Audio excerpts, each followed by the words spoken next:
Good Tuesday evening and welcome to the NCWLIFE Evening News. I'm Grant Olson. Before we get to tonight's top stories, let's take a look outside our weather window, and not a bad one today, a lot like yesterday, a little bit of sun and some clouds out there. Beautiful shot. Looking back at the Wenatchee Valley from our Omi Gardens Sky-Fi Tower camera, and as we take a look at the rest of the week and into the weekend, a slow warm-up is upon us. 30 tomorrow. We'll warm up a couple of degrees Thursday, up to 36 on Friday, but notice we do have a chance for showers Friday right through Monday, with high temperatures through that period in the upper 30s to near 40 degrees. We'll have your complete north central Washington weather forecast coming up a little bit later on. And now a few of the stories we're following for you tonight. A Leavenworth-area man who broke into vacant cabins and vacation homes and then sold stolen goods was sentenced yesterday to about 2.5 years in prison. A motorist who struck and injured two bicyclists on a Douglas County highway last year has died, leading to the end of the vehicular assault case against her. But first, our top story tonight. A former Eastmont soccer coach was sentenced yesterday to 5 years in prison for raping one of the student athletes he mentored. 40-year-old Christian Florencio Barboza coached girls soccer for Eastmont High School between 2005 and 2010. He was found guilty of raping a 14-year-old student on multiple occasions during that period. At the time, Barboza was in his early to mid-20s. The survivor testified against him at his bench trial in Douglas County Superior Court. Barboza still faces trial next month on another charge of third-degree child rape for another assault allegedly committed against the same victim in Chelan County. He remains jailed in Wenatchee. A Leavenworth-area man who broke into vacant cabins and vacation homes and then sold stolen goods was sentenced yesterday to about 2.5 years in prison. 34-year-old Kevin Michael Waters pleaded guilty to 6 felony counts, including 4 counts of burglary. Once freed from prison, Waters must serve another 2.5 years on supervised release. Waters was arrested on a warrant last July in Pend Oreille County. Authorities say he was involved in stealing about $50,000 worth of property from properties around Leavenworth and Lake Wenatchee, as well as the Leavenworth Ski Hill Lodge. An alleged accomplice, 32-year-old Jesse Andrew Reeder, is charged with storing stolen items from those burglaries and still awaits trial. A motorist who struck and injured 2 bicyclists on a Douglas County highway last year has died, leading to the end of the vehicular assault case against her. 39-year-old Linnea Farnkoff died in December at her home in Helena, Montana, while awaiting trial on charges of vehicular assault and DUI. The Washington State Patrol says Farnkoff drove onto the shoulder of Highway 28 last March and struck 2 Tacoma men who were among a group of 8 cyclists traveling near Palisades Road. Both suffered injuries, including a fractured pelvis, broken shin bone, lacerations, and a concussion. No cause in Farnkoff's death was disclosed. Douglas County prosecutors officially closed the court case against her last week. Well, when we come back, the city of Ellensburg and Grant County are 2 of 16 Washington communities that will receive federal grants to help reverse a statewide increase in traffic fatalities. State representatives for the 12th District are inviting residents to join them for a virtual town hall on Wednesday night. We will let you know who will be Grand Marshal of this year's 104th Washington State Apple Blossom Festival. And almost 340 acres of wild habitat in Okanogan County will move into state fish and wildlife stewardship. I'm Grant Olson, and you're watching the NCWLIFE Evening News.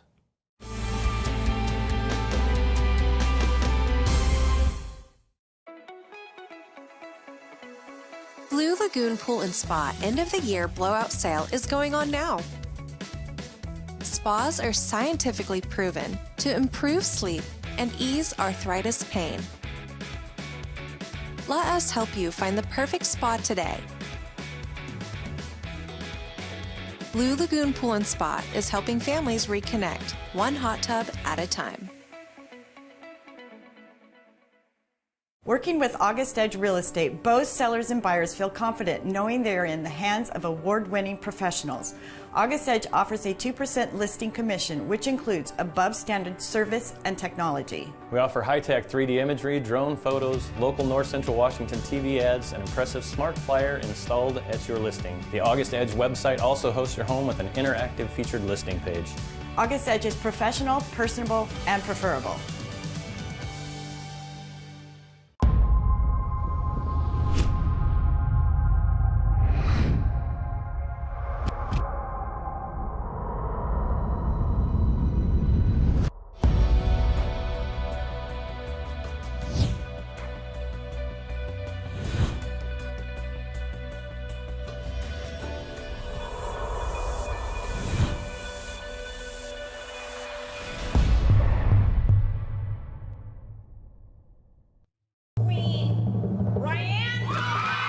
Join NCWLIFE channel for live coverage of the Apple Blossom Royalty Selection Pageant presented by Cashmere Valley Bank on Saturday, February 11th. The countdown to coronation at 6 and the pageant at 7 o'clock. Coverage is brought to you by Coldwell Banker Cascade, Confluence Health, Harvest Valley Pest Control, and the Wenatchee Valley Dispute Resolution Center. Join us for the Apple Blossom Festival Royalty Selection Pageant on the NCWLIFE channel.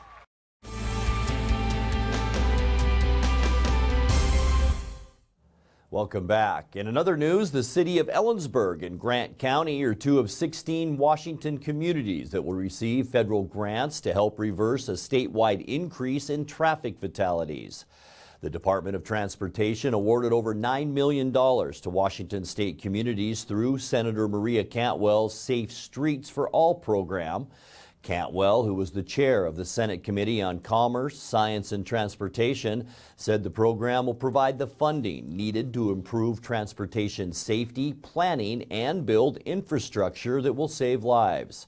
The city of Ellensburg will receive $160,000 in funding, and Grant County will receive $280,000. According to a press release from Cantwell's office, 2022 saw the most traffic fatalities in over 30 years, with a total of 745. Well, state representatives for the 12th District are inviting residents to join them for a virtual town hall on Wednesday night. House legislators Mike Steele and Keith Gaynor will give an update on the 2023 legislative session and offer a chance for participants to ask live questions. The online event starts at 6 p.m. on Zoom with pre-registration required. You can sign up at the web address you see on your screen and pre-submit your question during the registration process. Well, U.S. Air Force Colonel Sarah Babbitt has been announced as the Grand Marshal of the 104th Washington State Apple Blossom Festival. Babbitt is both an Eastmont High School and Washington State University graduate. She has served 23 years in the U.S. Air Force and is currently Vice Commander of Space Base Delta I in Colorado. Babbitt will be the guest speaker at the All-Service Club and Community Luncheon. That's coming up on Wednesday, May 3rd. And then on Saturday, May 6th, she'll ride in the Stamilt Grand Parade as Grand Marshal. Well, almost 340 acres of wild habitat in Okanogan County will move into state fish and wildlife stewardship. The department's Board of Commissioners approved a measure Friday to buy 339 acres to add to the Stinlahican wildlife area that's south of Tonasket. The agency will pay about $1.3 million for the acquisition. The purchase should help protect significant shrub, steppe, and riparian habitat, which are important to mule deer and salmon populations. The property also will be open for recreational opportunities, including hunting, fishing, and wildlife viewing. You're watching the NCWLIFE Evening News. Coming up next, tonight's feature story and your complete local weather forecast. That and much more still to come on the NCWLIFE Evening News. Please stay with us.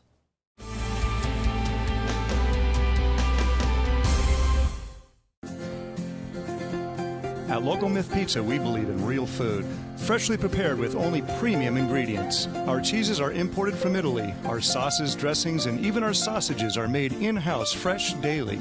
featuring Northwest craft beers and 30 Chelan Valley wines and ciders. Family fun and amazing food. Eat local, drink local, and be local at Local Myth Pizza. Come see why Sunset Magazine says you can't beat Local Myth Pizza. The agents of Kennedy Real Estate Group are committed to providing the ideal client experience. We believe in the power of relationships. Why? Because we don't just work here, we live here. From the nonprofits we serve, the parks where we play, and the local businesses we support, our team understands the value of living in the Wenatchee Valley. Let's begin your real estate story. At D.A. Davidson in Wenatchee, they believe your investment success begins with a personalized plan. A plan that is the roadmap you need to navigate your way to living your best years in retirement. D.A. Davidson can help you create a plan so you can take the time to enjoy the finer things in life. Let the financial advisors at D.A. Davidson help chart your retirement future today.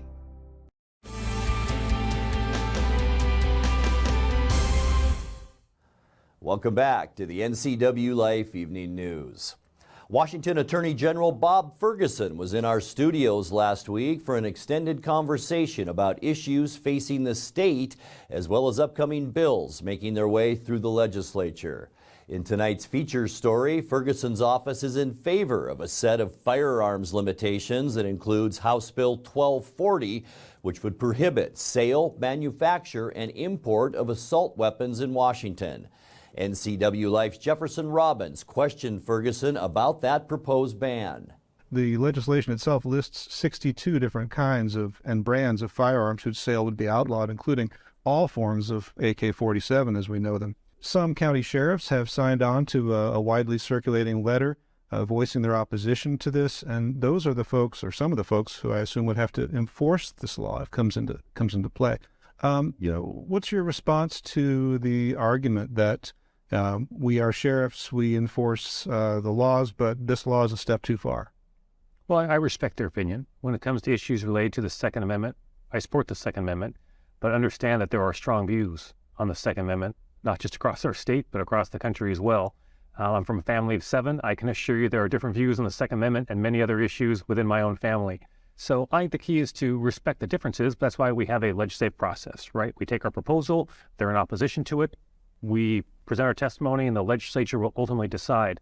I think it's the right approach to ban the sale of assault weapons. Other states have done that. Courts have upheld those bans on the sale of those weapons, but ultimately it's up to the legislature to decide that. But I guess I look in the face of these mass shootings that we literally see every day. We average in this country more than one mass shooting every single day, and we see them in schools, we see them in public places, and the weapons of choice are the types of weapons you're talking about, along with high-capacity magazines. And speaking as a father of young kids and as an attorney general, I just feel like, hey, we need to do something.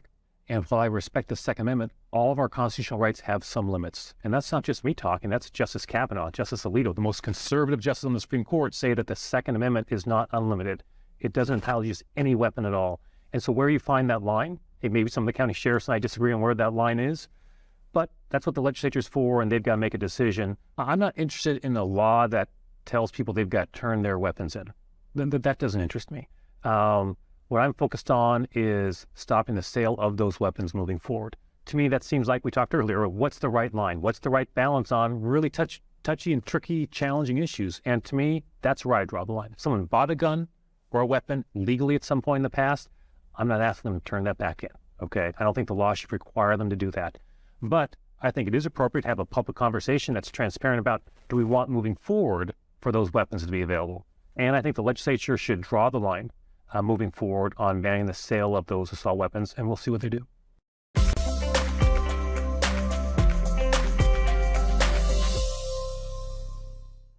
Time now to take a look at your North Central Washington weather forecast. Hope your Tuesday was a good one. It was a lot like yesterday, a touch warmer than yesterday, but still a lot of clouds and some cool air trapped over us. This is the Wenatchee Valley from our Number 1 Canyon Sky-Fi Tower Cam, and you can see still some snow on the ground. We were just talking in the newsroom earlier. If we still have snow coming up on February 8th, that's 90 days here in the Wenatchee area with snow on the ground. And boy, we haven't said that in a long, long time. 26. That's all we got to today. A lot like yesterday. We might get to 27. It did warm up just a touch late this afternoon. 37 our normal high. How about that record? Wouldn't that be nice right now? 60 degrees. It was set in 1971. 18 our overnight low this morning. 26 is where we should be for this time of year, and 9 below. That was our record set back in 1996. Sunrise before 7:30 now at 7:28. And look at that. Sunset after 5 p.m. at 5:01. Taking a look at what we can expect as we get you into your Wednesday. Slow warm-up begins, and it'll happen beginning tomorrow. We'll be in the almost mid-40s for Moses Lake and Ephrata, lower 30s for Quincy tomorrow, and then about 30 in Wenatchee, upper 20s up the Highway 97 corridor, 29s tomorrow for Leavenworth and Cashmere. So a few degrees warmer, we'll take it tomorrow. Cloudy skies in the forecast tonight. Still a big dome of high pressure over us, and that's really trapped all of that cold air over the Pacific Northwest. We'll see lows tonight on the chilly side again into the upper teens. For Wednesday, cloudy skies, slightly warmer. We'll see highs near 30. The big reason, notice our airflow coming up from the south, and that'll scour some of that cold air to the east. It'll happen big time on Thursday, mostly cloudy skies, still a little bit chilly, but we'll see highs then jump into the lower 30s as that area of low pressure gets a little bit to the Washington and Oregon coastline. And then by the end of the week on Friday, we'll see cloudy skies, a very strong southwesterly flow coming into the state. Maybe some showers in the evening hours for Friday with highs in the mid-30s, so you can see how that slow warm-up is working for us for Saturday. We will see cloudy skies. This area of low pressure will sit and spin some moisture our direction. About a 40% chance for a rain mixed with snow on Saturday, but warmer. We're going to see highs in the upper 30s as we kick off the weekend. By Sunday to end the weekend, kind of messy in the morning. We'll see rain mixed with snow, more scattered as we get into the afternoon hours on Sunday, but notice the high near 40 degrees to end our weekend. And then for Monday, cloudy skies as once again a very strong westerly flow moves through us. We'll see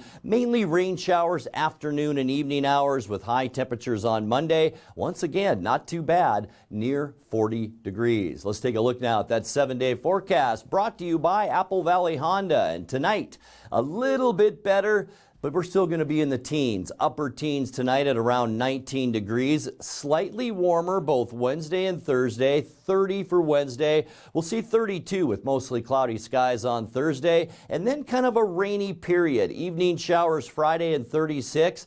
A decent chance that we'll see showers off and on Saturday, but the good news for us, we will warm up to about 38 degrees. With that storm system moving through, it could mean some morning rain on Sunday, high temperature of 39, and then evening showers once again on Monday. Cloudy skies with a high temperature expected to be near 40 degrees. And that's a look at your local weather forecast. Coming up next, tonight's sports report with Eric Granstrom and more as the NCW Life Evening News continues right after this.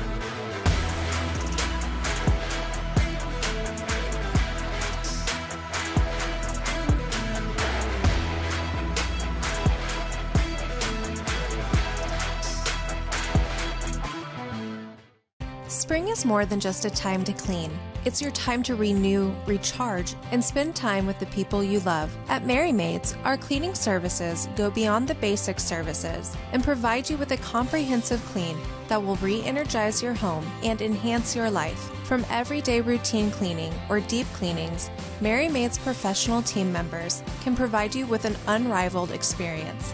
Call Merry Maids to schedule your cleaning today. NCW Life Channel is your home for local sports with the Wenatchee Panthers and Eastmont Wildcats right here. Coverage brought to you by Abby's Pizza, Biosports Physical Therapy, Clean Connection, Coldwell Banker Cascade, Confluence Health, Dick's Heating and Air Conditioning, Global Car Care, Harvest Valley Pest Control, Highlander Golf Course and Grill, Kennedy Real Estate Group, Les Schwab, Sangster Motors, Save Mart, and Together for You. Follow all the action right here on the NCW Life Channel. And now it's a sports update on the NCW Life Channel.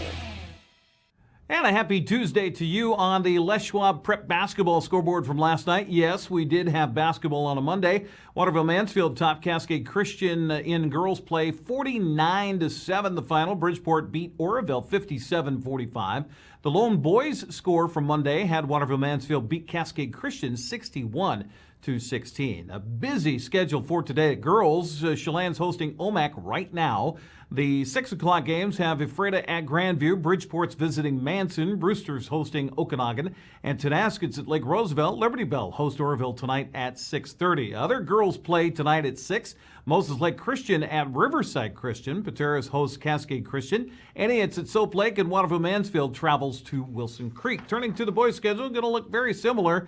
Underway at 7:15, Cashmere is visiting Cascade while Chelan hosts OMAC. The 7:30 games have Ephrata at Grandview, Brewster's hosting Okanagan, Tonascott's at Lake Roosevelt, Manson hosts Bridgeport, and Oroville's at Liberty Bell. Also on tap tonight at 7:30, Moses Lake Christian at Riverside Christian. Pateras is hosting Cascade Christian. Antioch visits Soap Lake. Wilson Creek hosts Waterville-Mansfield. Now, as the season winds down for local high school basketball teams, good time to take a look at the standings to see how things are stacking up as we get ready for district tournaments. First of all, for the big schools, Davis running away with the Big Nine Boys League season. They're 8-1, while Sunnyside, Eastmont, and West Valley are all within a half game of one another. Top 2 teams get a bye into the district tournaments, with the next 4 teams playing in the play-in games. Davis and Sunnyside are head and shoulders above the rest of the Big Nine Girls League play. Eisenhower, Moses Lake, Eastmont, and West Valley all vying for the next 4 spots to host play-in games. That's for the district tournament. Quincy has already wrapped up the Caribou Trail League boys title with a 9-2 mark. OMAC and Chelan are battling for second, with the Pioneers a half game ahead. Cashmere has won yet another Caribou Trail League girls title with its current record at 7-1. OMAC is clearly second at 6-2. Turning to the smaller schools, Central Washington 2B Boys League. Chase is coming down right to the wire between Lake Roosevelt, Liberty Bell, and Brewster. Tonight's games will have a big influence on those league standings and the title. In the girls CW2B, Okanagan is the clear favorite, with Brewster and Lake Roosevelt battling for second, although the Bulldogs showed they could be beaten, falling for the first time this season last Saturday in a non-league game to Cashmere. For the 1B boys, Moses Lake Christian is having an incredible season with a perfect league record. They're 14-2 overall. Antioch and Riverside Christian are battling for second place. The Moses Lake Christian girls also having a fantastic season, currently ranked second in the RPI with a 14-0 record. Waterville-Mansfield and Pateras battling for second in that league. Well, finally, a feel-good story from the Seattle Kraken. After being diagnosed with T-cell acute lymphoblastic leukemia, Jackson Bobuth began the long, arduous road to remission. A couple of years later, Make-A-Wish reached out to the Kraken to fulfill Jackson's wish to become a Seattle Kraken.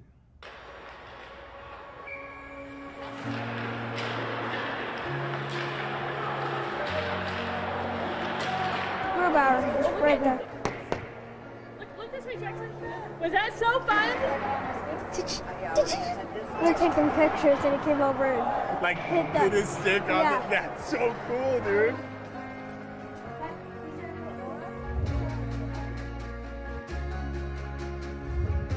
What's up, buddy? How are you? Good. Good. Let's get you in some gear. We need a goalie out there. Griggs, am I doing it right? I mean, you're the pro. Not with the goalie skates. No, I think you're doing a good job. And then on the front. How's that fit? Oh, yeah. All right. He's a pro. I think he's better than I was at his age, so I think he's got a good chance. Jackson! Jackson! Jackson! Jackson! Jackson on 3. 1, 2, 3. Jackson! you know, before they go to the game, before they get dressed up in their gear, Jack, they come dressed real nice, like in suit and tie. So we got to get you looking dapper. Don't get this on camera, man. They don't know this. Definitely They're going to show the whole thing. Okay, we might be getting somewhere. I think we're getting somewhere. Dad, what do you think? Oh, dude, yes. Yes. Love it. National Hockey League standard players contract, so you're going to sign right here on that line, all right? My name? Your name, yep. Sign it good, Jackson. All right, and I will sign mine. Welcome to the Seattle Kraken. There he is. There you go, buddy. Like a goalie. Starting at forward, Tovey. Also starting at forward, Gordy. Also starting at forward, Borky. On defense, Dunn. Also on defense, Larson. At goal, Jones. Here's tonight's Kraken starting lineup. Making his Kraken debut from Make-A-Wish, number 32, Jackson Boba. Near side, Larson across, Bjorkstrand, score! That's 2 for number 22. And the first star of tonight's game signed a one-day contract earlier this afternoon. Number 32, Jackson! Who's got the hat here? I think we got to give this to Jackson. Yeah.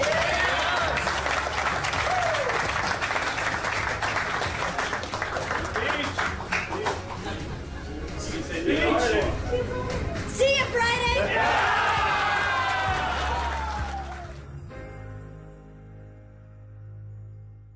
Now, see, that is a great story. And that's sports news. I'm Eric Grandstrom. Grant, back to you. Eric, that was so cool. All right, before we let you go tonight, our Wake Up Wenatchee morning producer, Uriah Darby, captured an amazing sunrise from our Billy Goat Sky-Fi camera up in Okanagan County. Take a look.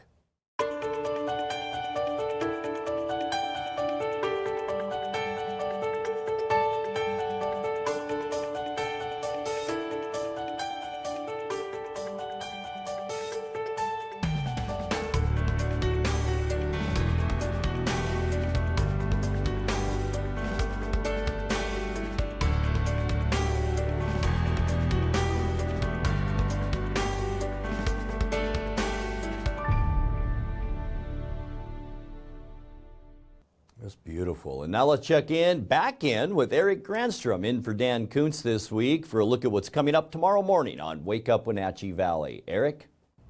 Well, Grant, coming up tomorrow on Wake Up Wenatchee Valley, it's a Wednesday hump day. That means it's a winning Wednesday, a chance to win some tickets to see the Wenatchee Wild in a couple of weeks when they come back home. Also tomorrow, we go from the Attorney General to my dad.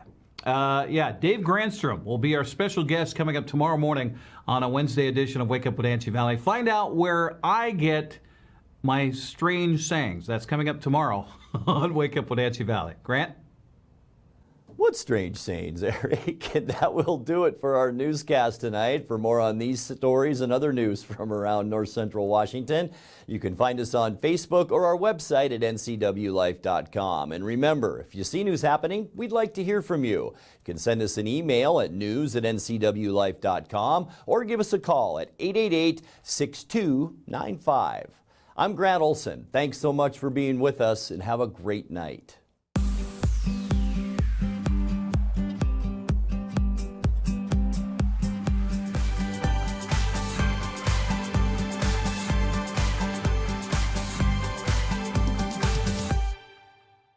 News, weather, and sports. It's all here weekdays at 5, 6, and 10 on your local news source, the NCW Life channel.